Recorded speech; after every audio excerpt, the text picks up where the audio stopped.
God became angry and began to punish Egypt with 10 terrible plagues. The first punishment was the water of the Nile, which turned to blood, all the fish died and river began to stink. But none of the court advisors could do anything about it. Then millions of frogs appeared from the river. They were everywhere on the streets, in courtyards and houses and beds. When they died, their bodies were covered with worms, and millions of flies spread everywhere. From the worms the air became foul and poisonous. People barricaded themselves in their homes, and those who had wounds on their bodies were eaten alive by flies. Their skin festered, boils and rashes appeared. Even the Pharaoh's wife did not escape the disease. Then the prophet Moses left a warning on the body of a horse. If Pharaoh did not free the slaves, the next punishment would be much worse. Pharaoh did not take this seriously, only tightening the conditions for the slaves. In a result, Jews began to die in the streets from exhaustion and starvation. Then God struck again. An epidemic broke out among the livestock and the animals began to die. One of the ministers suggested appealing to the gods, but it didn't help. Then a storm began and huge hailstones began to fall from the sky, destroying the crops. People were in a panic, but it got worse. Egypt was attacked by swarms of locusts,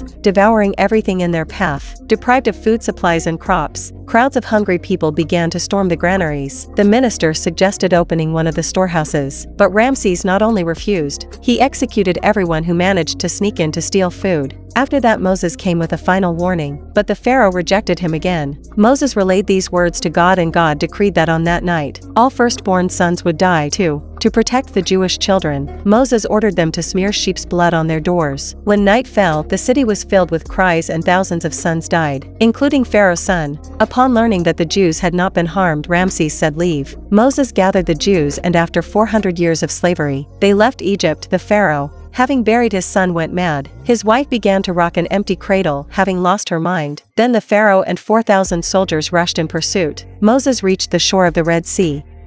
Thrusting his sword into the water, began to pray. In the morning, the sea parted, revealing dry land. The Jews went forward, but then began to run when they saw the enemy approaching. The army and Pharaoh set foot on this land, making a big mistake. Lightning flashed in the sky and the waters of the sea returned. The Egyptian army tried to escape but perished. Moses returned home where his wife and son were waiting for him, and Jews finally gained their freedom.